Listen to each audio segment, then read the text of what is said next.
So we have tried to understand the concept what we call Indian philosophy, right? This is the title of this course. So we are beginning with a brief understanding, a sketchy understanding of what is the expression Indian philosophy. What does it mean when we say Indian philosophy?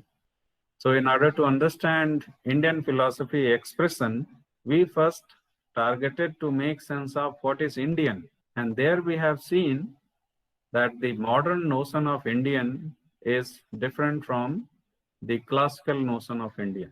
The modern notion of Indian is a constitutional concept. The people of modern India belong to certain territory, and this territory is given a name, India, that is Bharat, and the constitution which is adopted by the people of India defines who can be called Indian citizen.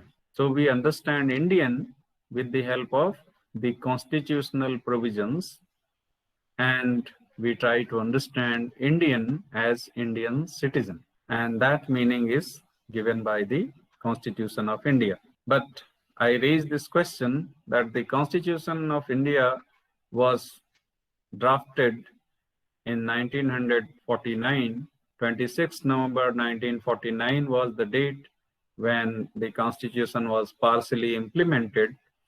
And in that partial execution of the Constitution, the part second of the Constitution, which is related to citizenship, was also implemented. So there we find who can be called Indian, who is Indian citizen. And if you are interested, it's a small section from Article 5 to Article 11.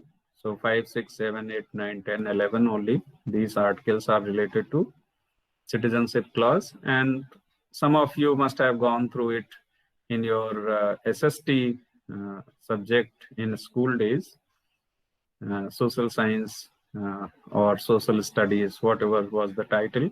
So some of you must have seen it, but those who could not, they can just see. Plenty of videos are available online. I have also uploaded certain videos. We have a course called Constitution of India. So I prepared certain videos. There also you can see, you just type my name and Constitution of India, you will get a video.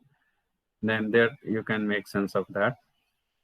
So the Constitution of India defines who is Indian, Indian as citizen. But what about our status before 1949 or 1946? If we go back into history, of course, we were Indians, right? It is not that after the implementation of the Constitution, we became Indian. That is not the case. We were called Indians before that also, right? So what is the basis of that? So by tracing that basis, we went into a concept, the deeper concept, what is called Indian culture. So we belong to a certain territory, and in that territory, there is a cultural practice. And by virtue of being born in that territory and following that culture, we are called Indians, right? So the classical Indian concept is different from the modern Indian concept. The classical Indian concept calls everyone Indian who belong to the Indian subcontinent. And what we call Indian culture, that is the prevailing cultural practices in the Indian subcontinent. So the modern India is a smaller part of the whole of what we call India in classical time. So we try to understand what is Indian in Indian culture. And we started with this assumption that Indian philosophy is part of Indian culture. There is something cultural about it, and therefore we need to understand first what Indian culture is. And we have discussed this concept a bit and then worked out certain basic elements in Indian culture.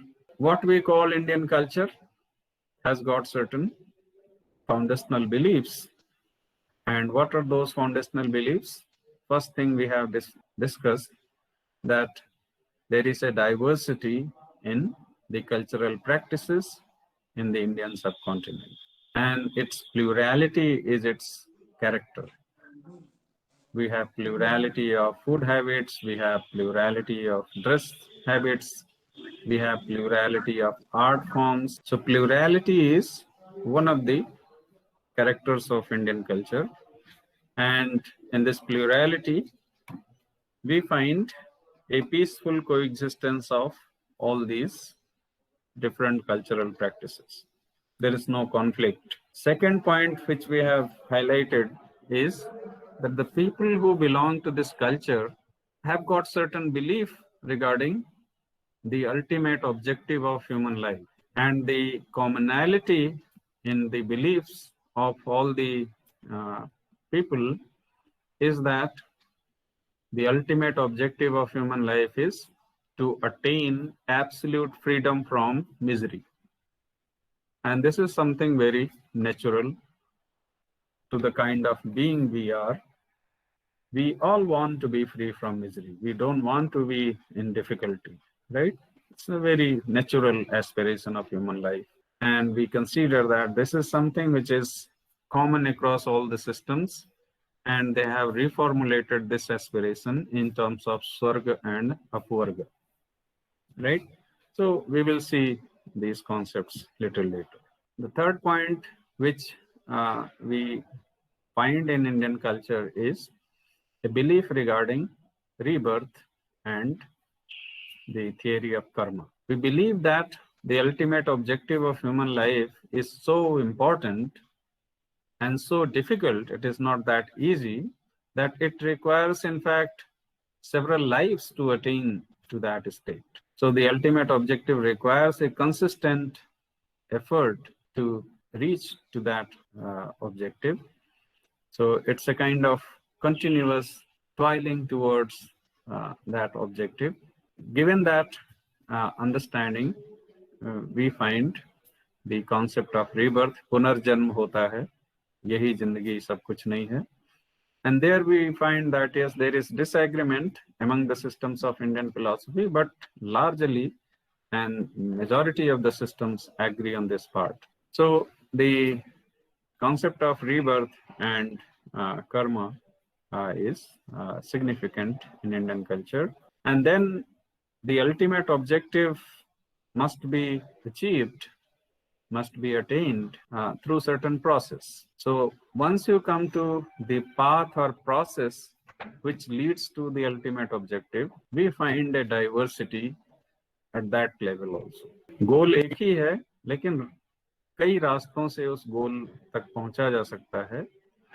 This is again very important dimension of Indian culture, and it is this which is in the center of what we call Indian philosophy, that we will see little later. And then we find wide disagreements regarding the belief systems in the tradition, in the culture.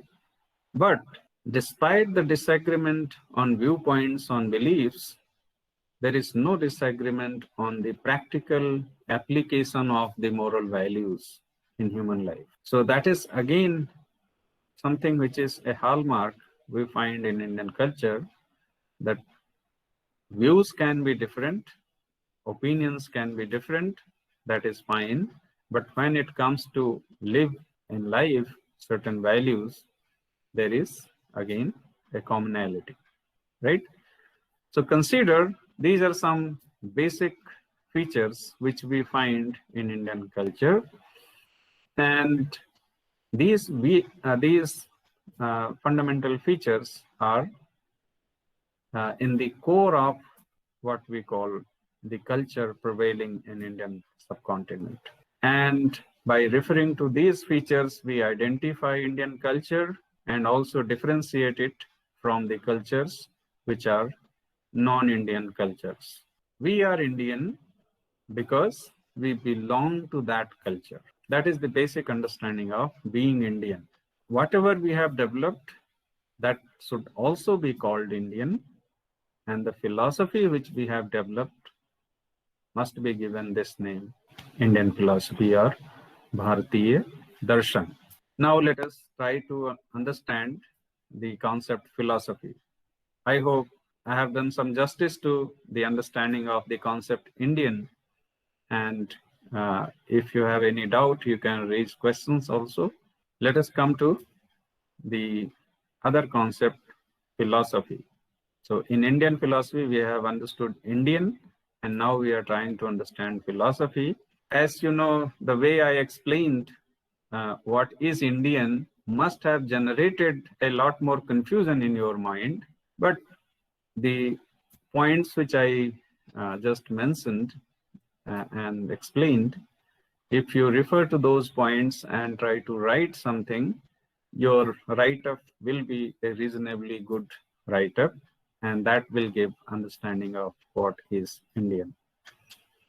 Now let us try to understand philosophy, and some of you very rightly pointed out after observing that picture that people who are within the discipline of philosophy consider a superiority of their discipline over the other disciplines.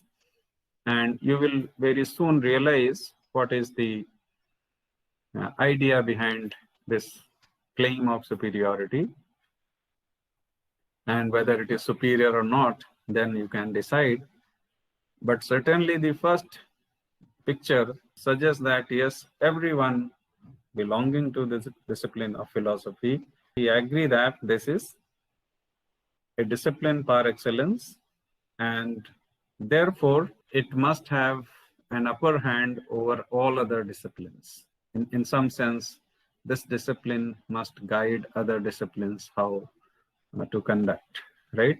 That's a kind of boasting. But then if you ask them, okay, first tell me what is philosophy, then you see the second picture, right? It is all chaos.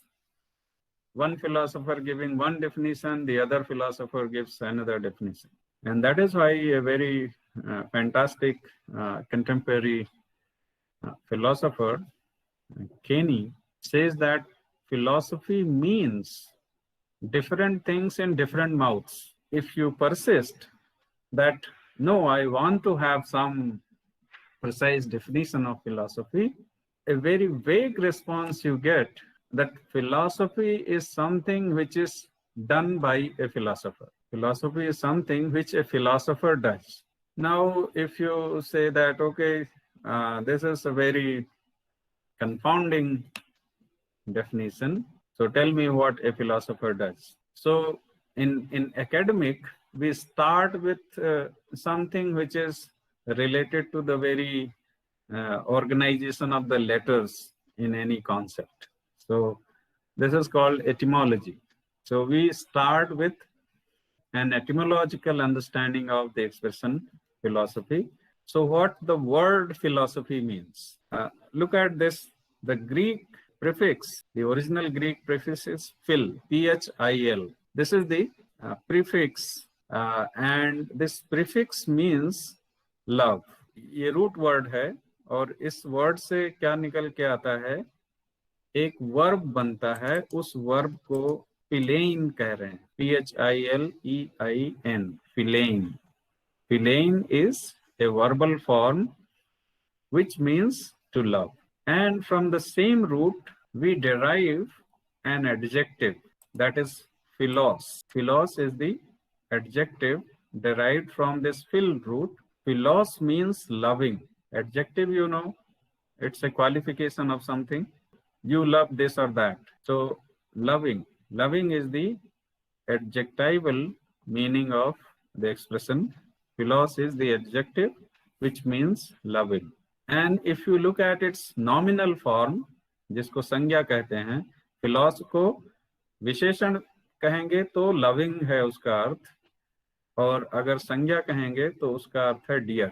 If you look at this expression from where philosophy term is coming, the word philosophy is coming, and in ordinary situation you will find that philosophy word means philos plus sophia. The term philosophy finds its root in the Greek words philein, that is the verbal form, which means to love, and sophia. So philein and sophia. These are two expressions. Usually you find in books philos here. Instead of philein, you find philos, the adjective. But try to understand it. These are the root words, philein and Sophia. And philein means to love, Sophia means wisdom. And therefore, philosophy is etymologically meaning the love of wisdom. Very soon you will start feeling that why the philosophers are fighting in the second picture on the definition of philosophy. तो जो document आपको भेजा है उसका पहला paragraph देखिए, और मैंने जैसे प्रॉमिस किया था आपको कि I will tell you how to read any text. Philosophy is primarily an intellectual discipline aiming at clarifying the fundamental notions and principles embedded in the thinking and beliefs of ordinary and also of extraordinary people. So let us first try to understand this very sentence, which gives a conceptual idea of what essentially a philosopher does. Right हमने जो शुरू में definition आपको बताई, बहुत ही casual definition कि philosophy क्या है. एक फिलोसोफर जो करता है वो फिलॉसफी है. And don't confuse that if a philosopher is taking bath, then bathing is philosophy. This is not philosophical activity, taking bath or taking food or having clothing, etc. This is not philosophical activity, right? So you are called philosopher only when you are doing philosophical activity. You are engaged in philosophical activity. So the definition which sounds superficial at surface is not superficial. Philosophy is what a philosopher does. This definition is not that easy definition. Who is a philosopher? We have to figure out clearly. So how to figure it out? We need to see what is the essential practice in the name of philosophy going on. So this first statement tells regarding that practice. So it is primarily, philosophy is primarily. इसका मतलब क्या होता है? इसकी जो main activity है वो ये है. और भी एक्टिविटीज हैं, but when we say philosophy is primarily, that means there is something more about it, but primarily or mainly it is an intellectual discipline. Now, when you say philosophy is primarily an intellectual discipline, what about the other disciplines? Are they not primarily intellectual? That question must come in your mind. And then you will start feeling that it is not an easy task to just read the paragraph and understand the whole meaning. I raised this question immediately after that what about other disciplines? Are they not primarily intellectual discipline? क्या कहेंगे आप? Physics, chemistry, history, Hindi, social science, political science, law, they all are disciplines, right? Engineering, medical, etc. All are disciplines. So are they not primarily intellectual discipline? What do you think? आपको लगेगा कि हाँ वो भी intellectual discipline है. तो ये जो बोला गया philosophy is primarily an intellectual discipline, this particular thing must be qualified because other disciplines are also intellectual disciplines. Philosophy must be distinguished from all such other disciplines which are primarily intellectual. So what this discipline aims at, that comes immediately after this general statement. This discipline aims at clarifying the fundamental notions and principles embedded in the thinking and beliefs. अब यहाँ रुक जाना है. जैसे हमने यहाँ रुके हम डिसिप्लिन के पास, उसी तरह aiming at clarifying the fundamental notions and principles embedded in the thinking and beliefs, यहाँ रुक जाना है इस जगह पे कि ये जो इंटेलेक्चुअल डिसिप्लिन है ये करता क्या है. It aims at clarifying. Philosophy aims at clarifying the ideas. the concepts. ये आइडियाज और कॉन्सेप्ट्स कहाँ हैं और ये किस तरह के हैं, दो बातें आपको सोचनी है. Philosophy aims at clarifying the ideas. Where are these ideas and what kind of these ideas, that you see in the following expression. क्या कह रहा है? Fundamental notions and principles. So fundamental adjective must be read with these two, fundamental notions and fundamental principles. आप English expression पे ध्यान दीजिए. Clarifying the article लगा है ना यहाँ, the fundamental notions and principles. जब इस तरह लिखा होता है तो आपको इसको कैसे पढ़ना है? This is definite article, right?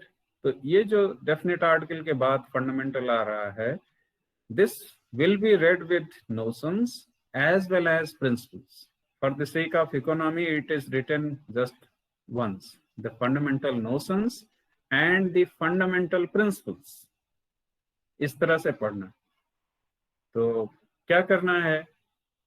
Philosophy aims at clarifying the fundamental notions and the fundamental principles. तो अब इसको समझना है, फंडामेंटल नोशन और फंडामेंटल प्रिंसिपल का मतलब क्या होता है.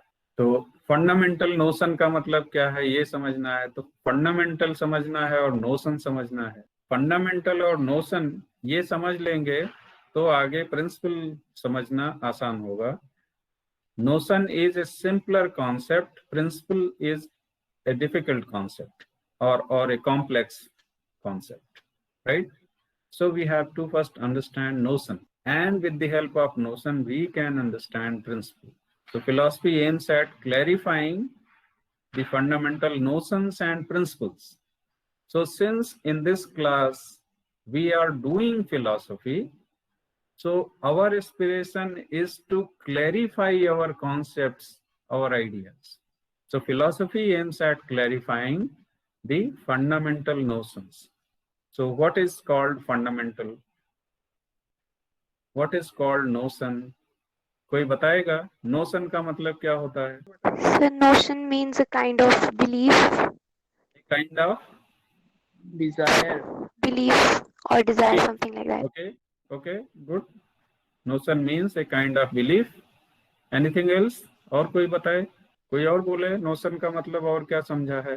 सर नोशन एक वेग आइडिया होता है और जहाँ की जो प्रिंसिपल है वो एक वेल डिफाइंड आइडिया है और काफी ज्यादा इंटेलेक्चुअल कंसेप्ट होता है. नोशन एक वेग आइडिया होता है और प्रिंसिपल एक ऑर्गेनाइज्ड आइडिया होता है. ये निकल के आ रहा है. और कोई कुछ बताएगा नोशन का मतलब? Sir, conception or belief about something. और बताओ. Sir view opinion. View opinion. बोलते जाओ. और मैं सारा लिख रहा हूँ. View, opinion, belief, idea, concept, identity. Notion means identity आपने बताया. और कोई बताए कुछ? Thoughts. Knowledge about. So notion is the general understanding of a person. So I wish all of you to consider three concepts in order to make sense of notion. Why three concepts? We first try to understand what notion means, and we will try to differentiate notion from the other concepts. So for the sake of brevity, we are choosing only concepts which are very close to the concept notion. These are idea, notion and concept. ये तीन बातें आपको देखना है notion को समझने के लिए. Idea, notion and concept. Idea is a faint mental impression. So I am giving one understanding. Don't think it literally as entire understanding, but this is fairly pragmatic understanding. So idea is used in so many senses. The primary sense of idea is that it is a faint mental image. For example, when you see a ball and after seeing the ball, you remove that object from your sight, then there is some image left in your mind, right? and that image gets activated when you see another ball and different kinds of ball. You start forming a notion of ball. First you get an image of that object, and that image is a faint image when the object is removed, and it gets even fainter, in fact, or weak hota jata hai image. There is some kind of consolidation of all these faint images with respect to that object. So idea is basically a faint mental image that you need to understand. But then you start using that image for different purposes, for telling someone that this is ball, for playing it, for using it in different ways. So you started forming a notion of the ball by engaging yourself in that mental image, right? So notion is your subjective engagement with your mental images. And this subjective engagement finally leads to make a concept of it. And that concept you use in your expressions, in your language. And concept has got some kind of objectivity. Notion has got lesser objectivity, and idea has got very minimum objectivity. So if you want to arrange all of them in an order, so you can write, let us say, your experience in the first place, your experience about the object, and after experience you have mental image, and that mental image is a weak mental image in terms of idea. And when you start associating your emotions, your interactions with that object, you start forming what we call notion, and then you stabilized in terms of concept. So in language, you are using concept. Concept is a stronger version of your mental image, in fact. So that is now fairly objective, and you communicate, you tell others also. And what we share is in fact, it is that concept. Concept is that shared entity.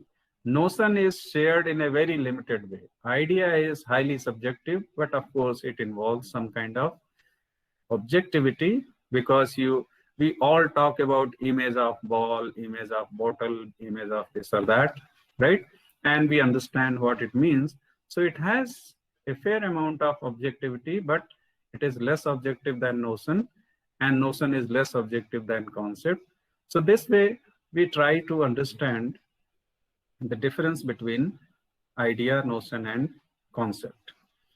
So now look at our time is also closing. Look at our expression. Philosophy seeks to clarify fundamental notion. We are associating ourselves with our mental images in order to interact with the reality and also with other people, right? And in doing that, we are considering only the minimum thing, right? We are not assuming a lot more things. तो जब कहेंगे कि fundamental notion है, तो fundamental notion का मतलब you cannot reduce that notion into some other kind of notions, right? If you are to reduce notions, you can reduce it into idea. You cannot reduce one notion into other kind of notion, right? So when we talk of fundamental notion, it is that sense. A fundamental notion cannot be reduced to any other kind of notions. If at all it can be reduced, it can be understood in terms of ideas. So we try to clarify our fundamental notions. जो हमने समझा है, जो हम जिस चीज को हम समझ रहे हैं, उसको और क्लैरिटी के लिए और अच्छे से और प्रिसीजन के साथ समझने की कोशिश करता है. तो philosophy enables us to clarify our fundamental notions. ये कंप्लीटली क्लियर नहीं होता है. आपने जैसे रियलाइज किया ना, नोशन जो है ये एक सब्जेक्टिव इंटरेक्शन है रियलिटी के साथ, तो यहाँ क्लैरिटी बहुत ज्यादा नहीं होगी. और टाइम के साथ जैसे आप पढ़ाई कर रहे हो, अभी हायर स्टडीज में आए हो और आगे बढ़ोगे, तो वही कॉन्सेप्ट जो आपने शुरू में समझा था, वो आपका नोशन था, वो धीरे धीरे आपका वो भी अभी नोशन है। कॉन्सेप्ट की अंडरस्टैंडिंग तब होती है जब कहते हैं कि इसकी बाउंड्री बड़ी क्लियर हो गई। जहां एम्बिग्युइटी रहेगी, वो एम्बिग्युइटी कहाँ होती है? वो हमारे माइंड में होती है, कॉन्सेप्ट एज सच में नहीं होती, राइट? तो जिसको हम कहेंगे फंडामेंटल नोशन, वो फंडामेंटल नोशन क्या है? वो हमारा सब्जेक्टिव इंटरेक्शन है with the reality and with the concepts. तो ये बीच में आ रहा है, आइडिया और कॉन्सेप्ट के बीच में नोशन आ रहा है। So philosophy helps us to clarify our fundamental notions and also fundamental principles, the principles which are foundational to each and every thought process, right? The principles which are foundational to all the things which you learn in their advanced form. That is fundamental principle. For example, the law of nature, the theory of causation, the very concept what you call time, space, atoms, all these. And if you come to other disciplines, for example, knowledge, values, aesthetics. So you try to understand certain things, and philosophy helps you to better understand. So that's why you read the first statement, philosophy is primarily an intellectual enterprise which helps us to clarify the fundamental notions and concepts, the principles. And where are they?